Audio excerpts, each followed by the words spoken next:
How you doing, guys? Sugar Bear Network coming through again with my review of Battle Los Angeles. You know what? I went and saw this movie today with a friend of mine, and I thought it was pretty good. I'd say on a scale of 1 to 5, it was at least a 3. People that like Call of Duty are gonna like this movie. People that like uh, Cloverfield are definitely gonna like this movie. People that didn't like Cloverfield are probably not gonna like this movie. It's not as shaky as Cloverfield. The camera work is definitely much better. It's edited so it doesn't give you like that nausea feeling. I didn't get that from Cloverfield, but I hear that a lot of people did. I heard that in some places they actually put up like a warning for Cloverfield about it making people nauseous and them getting sick in the theater. This is very Michael Bay-ish almost. A lot of explosion. I mean, you're right there in the thick of it. A lot of real close combat stuff. Aaron Eckhart, again, awesome. Two-Face. I think this guy's pretty underrated. Excellent actor. He deserves to be in a couple movies a year, if you ask me. I think he's got another one coming out. I'm not sure what it's about, but I definitely heard that he was coming out another one. Ramon Rodriguez. He was in the movie a lot, but his part wasn't giant. For those of you who don't know who Ramon Rodriguez is, Transformers 2 fans, probably not a lot of you out there, I'm not one of them. Ramon Rodriguez was the irritating roommate for Shia. I'm always running in every movie I'm in. LaBeouf. He was that kid that thought everybody was in on everything. Everything was like a giant conspiracy. He wasn't irritating in this movie. In fact, he didn't even have a lot to say, although his part was pretty big. He was in the movie a lot. He wasn't, he wasn't nearly as irritating. In fact, he didn't bother me at all. Gisele Bundchen, not Gisele Bundchen, what's her name? Bridget Monahan, who is Tom Brady's ex. She's in the movie. Didn't have a huge part, but she was in it. And let's see, who else was in the movie? Neo was in the movie. The rapper or R&B singer Neo was in the movie. Everybody came together, did a pretty good job. Like I said, people that like Call of Duty are going to like this movie. If you like, imagine Saving Private Ryan meets like Cloverfield, and Cloverfield wasn't on such like a suck end of the spectrum. It's about like that. I enjoyed it. I didn't feel like I was ripped off when I left the movie theater. That's usually what I base it on. Like, did I just waste $10 or not?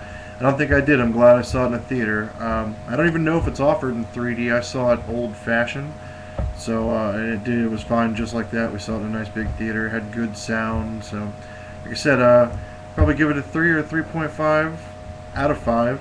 Probably the best movie I've seen so far this year. I enjoyed it. I don't think there's going to be like a sequel or anything to it. I mean, it was a pretty straightforward us versus them kind of deal. And let me tell you what I am glad about. In every single Alien movie out there, we're always like, we're going to get those sons of bitches, right? And then there's always some sort of green force field. They always have a force field. I think, well, this is one, not A, but I think that we need to work on some sort of force field. B, I think that if you're going to be in the military, it should be standard that you watch all movies about alien invasion so you have some sort of pre-knowledge to force fields. I think you should probably have to watch Independence Day. I would say that you need to watch this movie if you're going to join the military, because they always get us with the force field. And this movie didn't have a force field. I was pretty glad about that. It was straightforward. They were like biomechanical, but apparently they didn't think enough to set up the big green force field that stops like nuclear missiles and stuff like they did in Independence Day. Pretty pumped about that, because essentially once you got a force field on something, there's nothing that can be done about it, and then the whole movie is spent trying to figure out how to take the force field down. And then once that happens, like in Independence Day, you get like 3 minutes more of the movie, and it's like, oh, rah, we saved the day. But the whole movie was about figuring out there was a force field and then getting rid of it. This movie didn't have that. Thumbs up.